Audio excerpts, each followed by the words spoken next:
Stratford, Texas. A student from at West Texas State in the late teens and 20s, and an early school teacher in the Panhandle.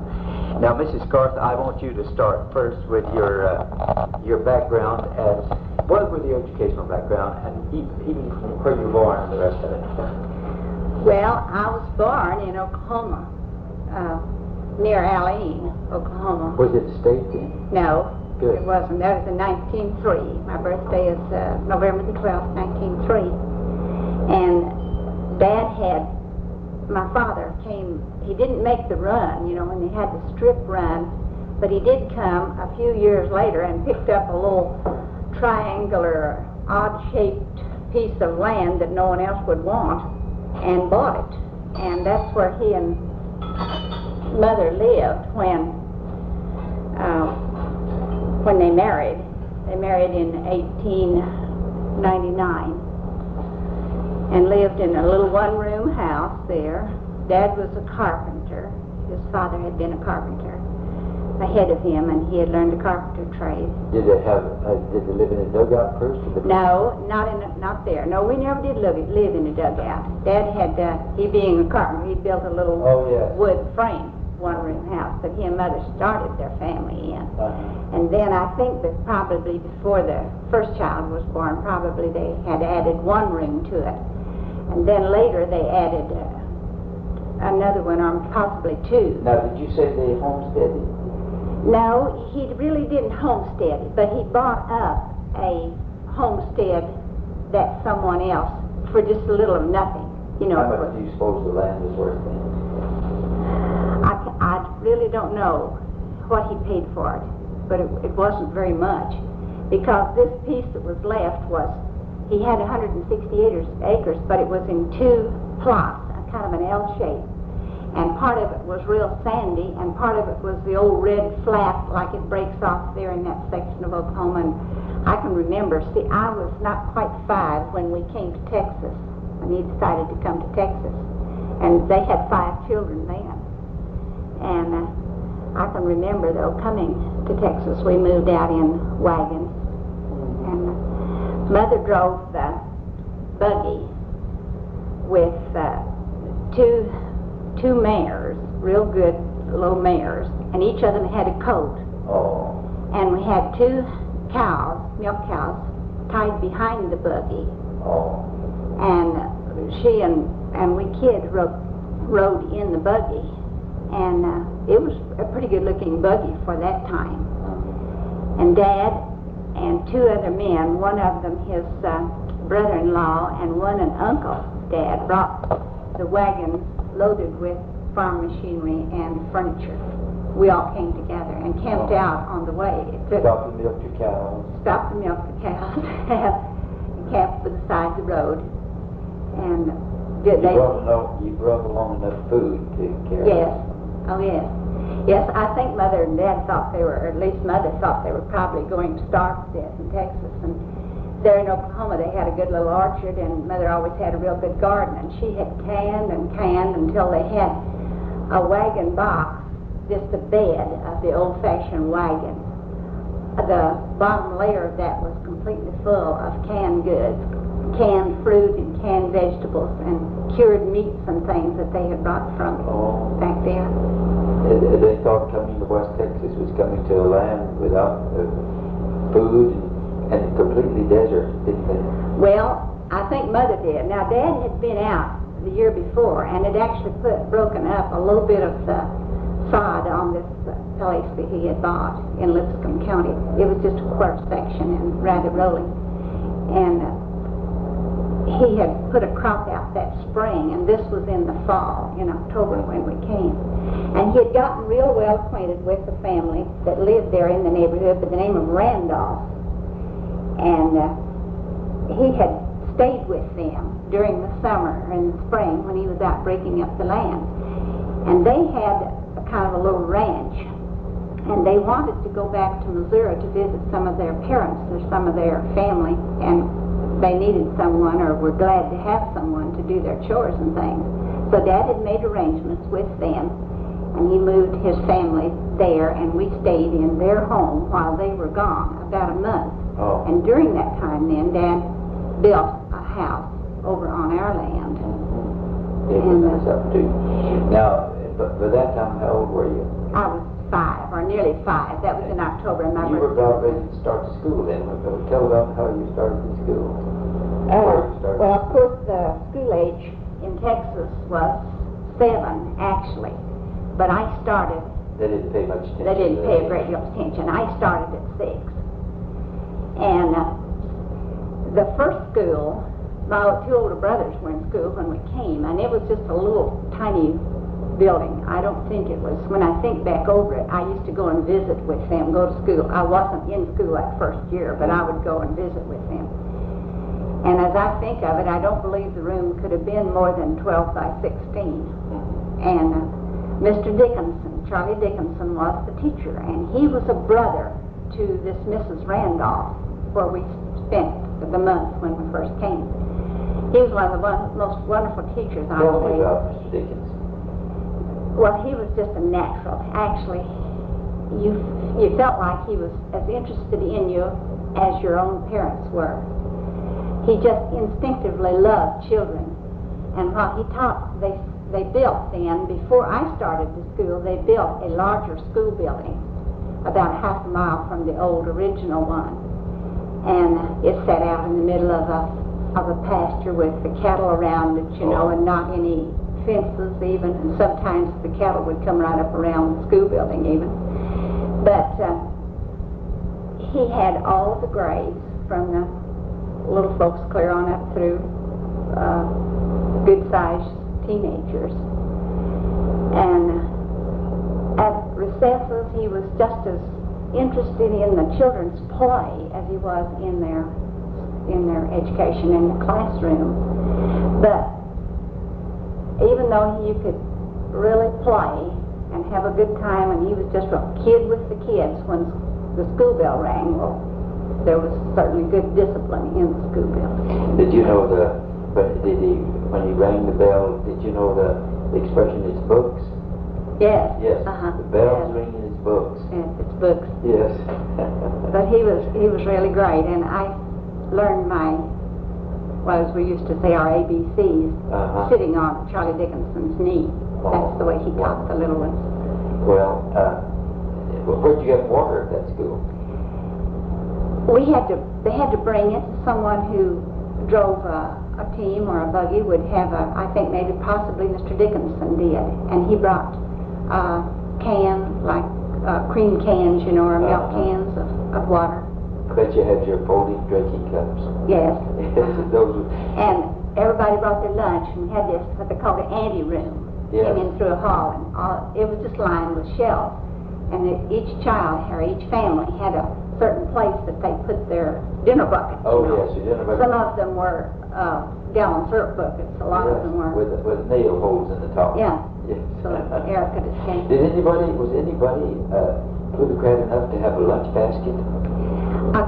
A few of them had a regular lunch basket. We used to, in the country school in Tennessee, we used to think that people were rich if they had a lunch basket. A wicker lunch basket was the sign of being privileged. Not many of them were that privileged. No, dinner buckets. What did you take in your lunch to school? Well, Mother always baked our bread, and we had good home-baked bread and jams of some sort, butter and jelly sandwiches, and usually sometimes it would just be the bacon, or really what we call bacon now we didn't have. It was home cured and just a soft cured fried out, and we'd have some of those. And then in the winter, Daddy was very fond of fruits, and he always tried to see that during the winter season he freighted what little he would raise, he freighted with teams to Glacier or to Higgins, which was a distance of about 35 or 40 miles. Oh. And that was the closest railroad at that time. You had some fresh fruit then? Yes, and he'd bring back apples, and bananas, and pears and things. You were. But then that was not only a short period of time, you know, that you would have those fresh vegetables. I bet you were popular with trading your lunches. I bet you traded lunches in school. Oh, yes. That was a very important thing that we always wanted what others had for their lunch. We trade. And a lot of the children came from dugout homes or soddy homes. Now, Dad being a carpenter, he had built us a frame house. But many of the children came from homes, from soddy houses or even dugouts. Well, now, what do you remember particularly about the school besides Mr. Dickinson? The courses that you took, all of the basic courses. You had reading, and of course you had penmanship, and had spelling, and you had geography. And did you have special periods for all of those courses? Yes, a certain time each day. You know, you'd have those subjects would be taught, and we sat in double seats. And usually with inkwells on your desk. Yes, with inkwells. And you'd help one another as long as you were quiet. But sometimes it was you'd have to change seatmates because you talked too much, didn't you? Yes. Oh, yeah. And Mr. Dickinson put me with Ben, my brother, just older than I, because Ben was pretty interested in other things besides studying. And you helped discipline Ben. And I'd help discipline Ben, which was much to my chagrin. Well, how long did you attend that country school there? I believe we moved away from there when I was 11. So I must have been about when you started school. I suppose I had finished the 5th or 6th grade. And then you went to just east of there to another school district called Plains School District, right south of there is that. And the first year we were over there wasn't a school. There was no school building. They had carved out this school district by borrowing some from several other districts because of the distance, and several people had moved into this community where Dad bought this land. And so the first half of the year we went to school in a little abandoned 2-room residence building. But they built a school building that was a little closer to our home, only 2.5 miles, and after Christmas we went into the new school building. And oh, that was exciting to go into a new school building. yes, it was. We had blackboards, so nice big blackboards on it. The other, where the little school was, well, we just had a real small portable blackboard. I remember. You heated it with one of those big stoves with a jacket around it. Yes. That's smart. Oh, yes, that was a good heater. And of course, the teacher always had to do all the janitor work also, you know. Janitor. After the children were gone in the evening, you swept out school and banked the fire for the next morning, and the next morning you got there in time to build the fire. Maybe some of the students got there early enough to help the teacher. Yes, though. yes, they did. That was a kind of honor to be able to help the teacher with the chores. That's right. Now, how long were you in school there? Well, until I had 1 year of high school actually out there in this little 1-room school building. The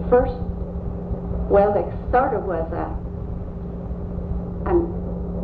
kind of an idea in our district that with only 7 grades in the Texas schools, which was the law at that time, that we just couldn't accomplish that much.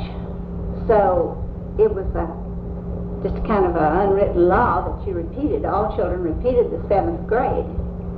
So when I was ready to repeat the 7th grade, we had a teacher by the name of Elda Hildebrand. She was a very nice, that was Ada Weaver. Yes, Ada Weaver was that teacher.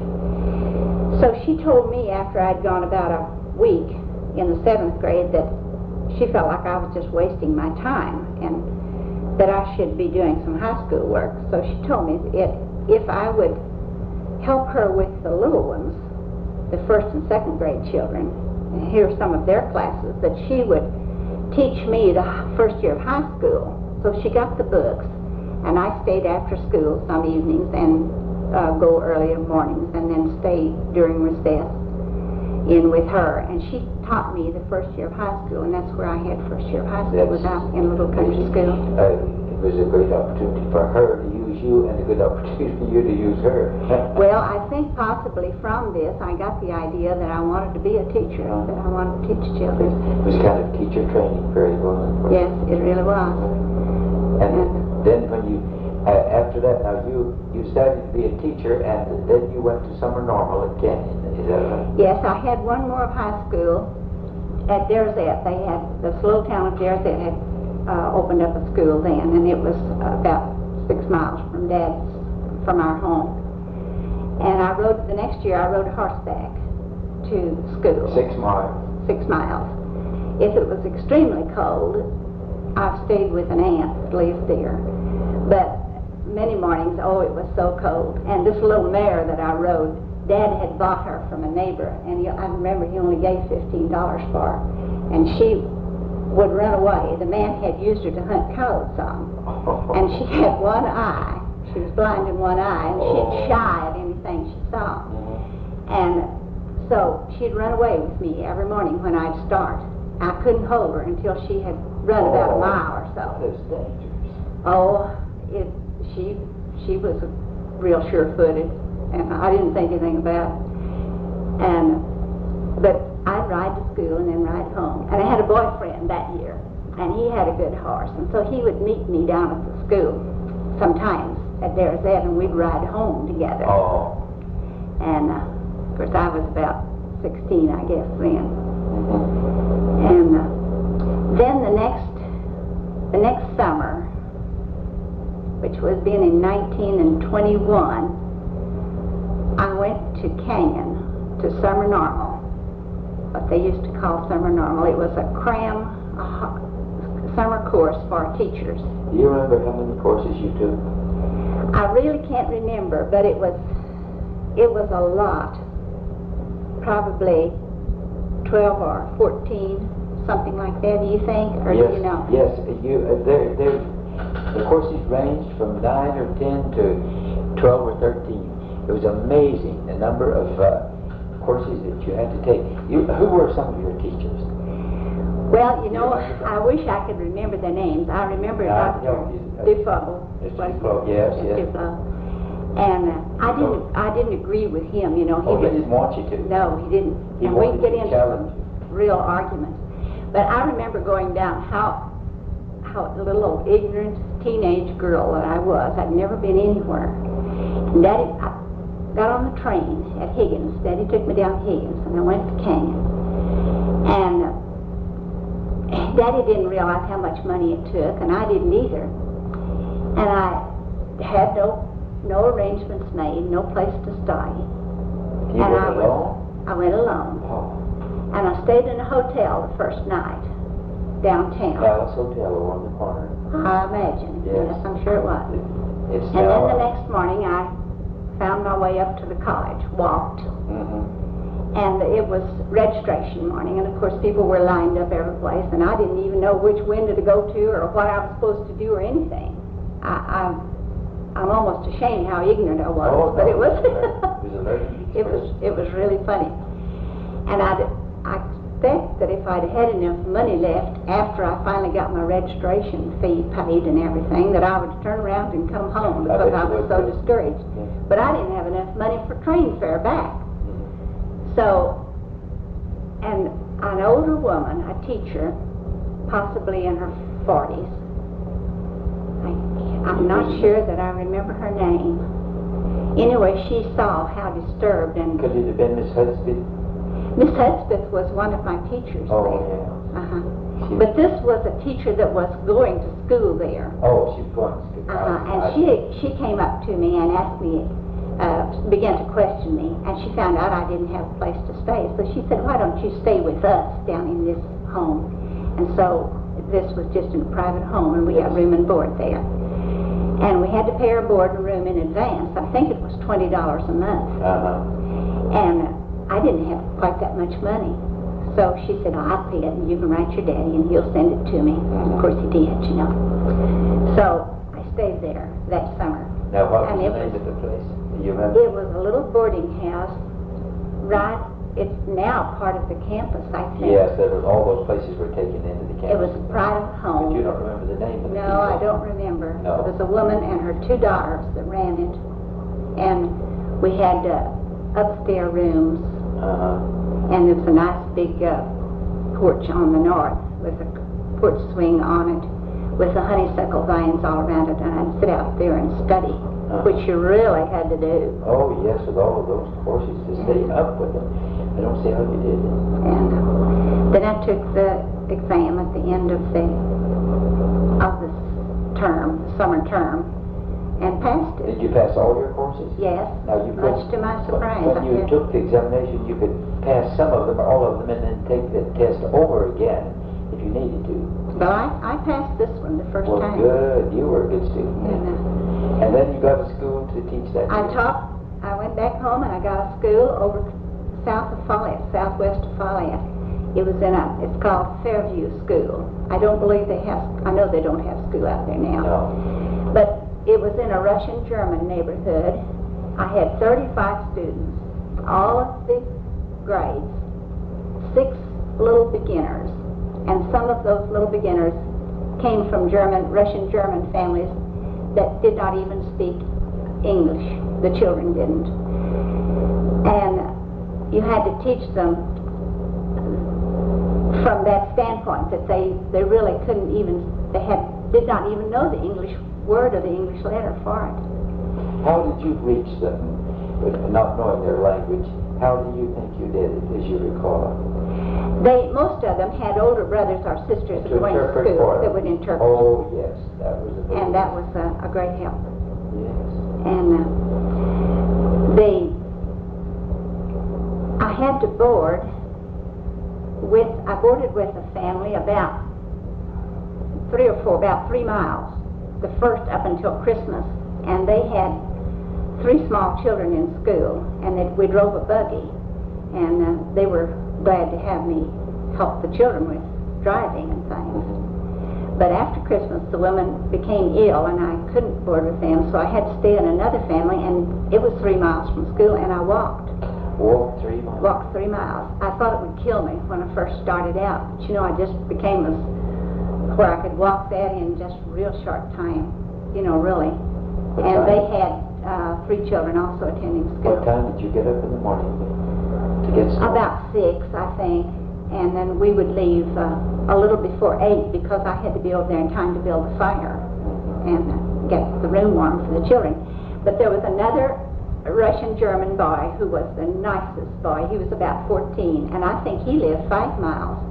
But he would be, almost every morning, he would be there to help me build the fire. And many evenings he would help me sweep out. He was really a nice kid. Amazing. Peel boys. Now, Peel. Did you have some days, certainly you had days that you couldn't go to school going 3 miles, didn't Yes, we I remember we had one big snowstorm, and we had to cross the head waters of Mammoth Creek up in that area. And we had a big snowstorm that we could not get across. I remember in the spring, we'd had a lot of snow, and it melted. And the stream flooded. And we had gone to school all right, but when we got back that evening, the stream was flooded, and we couldn't cross it.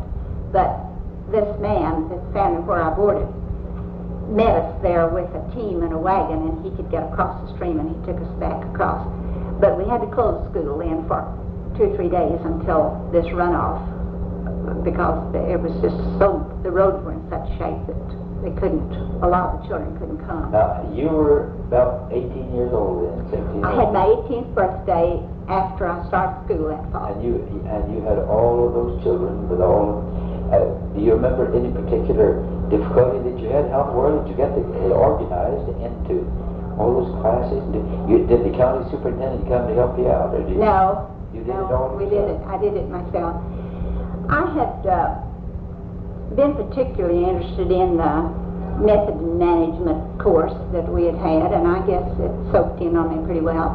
I really didn't have any particular discipline problem. The school house was also used as a church building, on Sundays. Mm-hmm. And I remember the only thing that I can remember being real comical when I think about it now, and it was funny to me then, but I had to keep real stern, you know. Oh, yes, of course.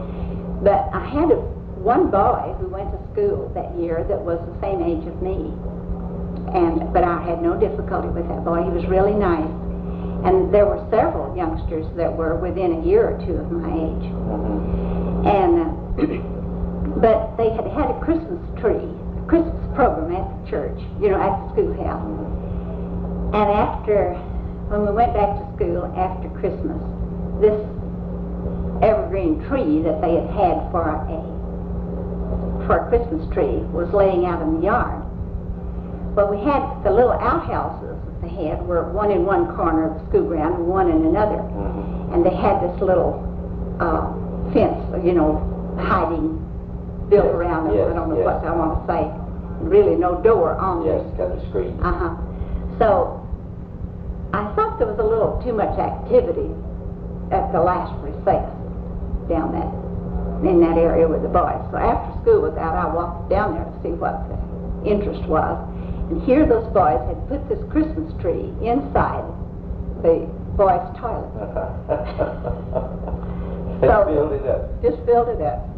So the next morning then, at the first recess, I just excused the girls and said all the boys could remain. Mm-hmm. And so I told them that I had discovered that the Christmas tree somewhere or another had gotten lodged down there, and would they help one another and go down and see if they could get it out. Mm-hmm. And of course it tickled them. But they went immediately and did it. You must have learned quite a bit in your education course then. Oh, I guess I'd learned a lot of it in being the oldest girl in a family of 10 children growing up. You learned to be a school teacher from that experience, of course. Well, now you taught school that year and then went back to WT. Yes, I taught that year and the next year. The next year I taught down in a little rural school at Higgins, which was close to Higgins, which is a smaller school. And then I went back to WT the next summer because this was just a 2-year certificate, the first one you got. So I had to go back to school. Did you teach 2 years then before? Yes, I taught 2 years. Then I went back to WT and got my secondary certificate. And I wasn't as disturbed that summer. It was much easier for me. But then you took, what courses did you took geometry and algebra? And psychology and botany and economics. Yes. Now, do you remember some of those teachers you had then, that year, when you came back? Did Joe Duflo teach you economics again? Yes, he did. He taught the social sciences, right? Yes. And if you... Miss Hudspeth was the English teacher. Oh, she taught your English. Later she taught languages, you know, but she taught English there, I remember in the summer. And maybe you had Miss Hibbets. Yes, I did have Miss Hibbets. You had her for science, your science course, for those were some of the teachers who were original ones of the faculty. Oh, see, this was must have been in 1923. Yes.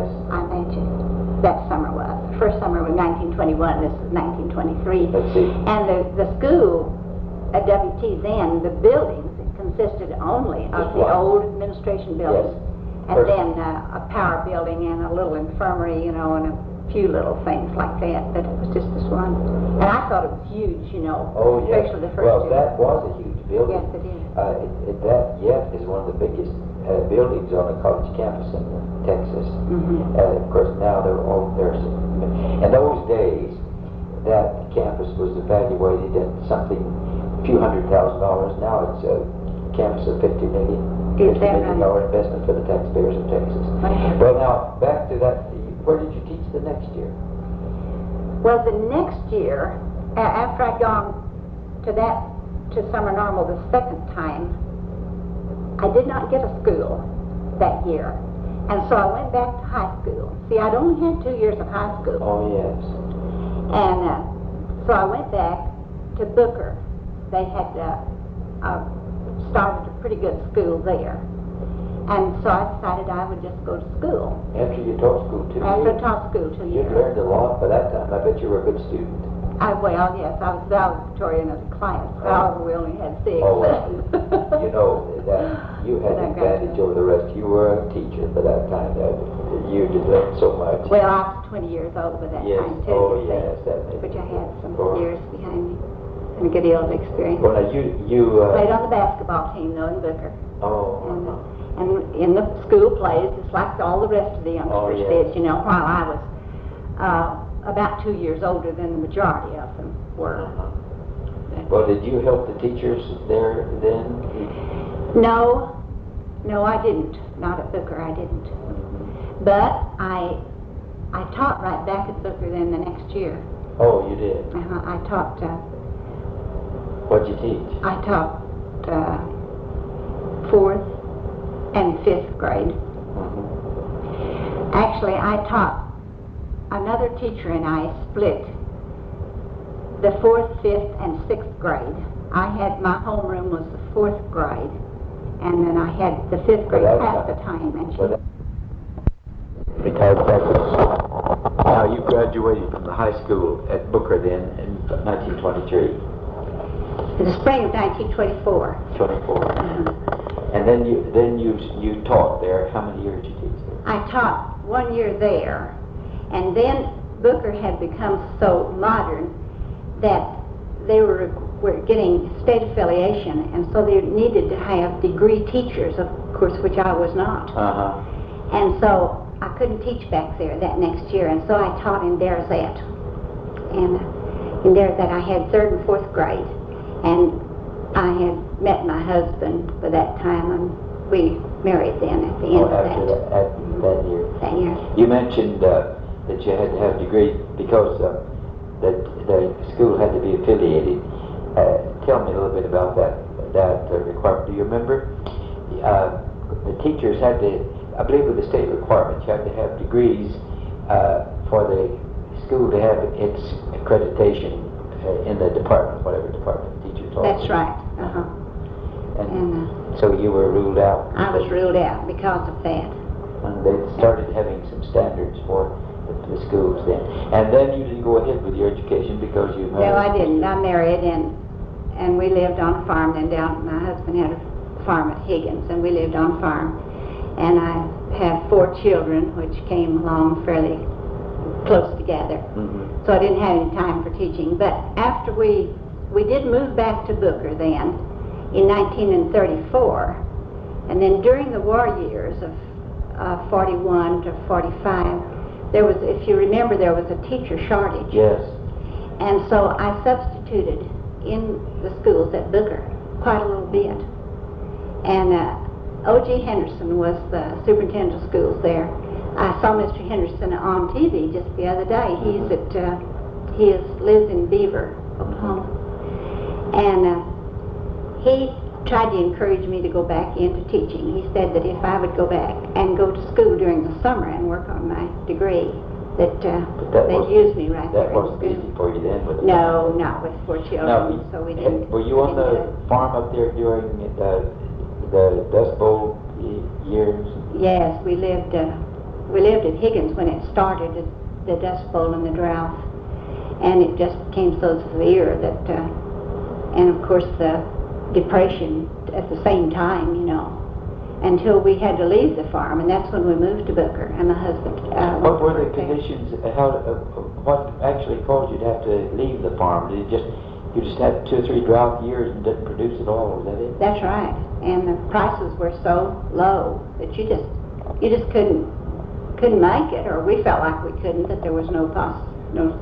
The farm that we lived on belonged to my husband's mother, and so we were just renting it. So Willard found a good renter for the farm, or he thought a man that would take care of it.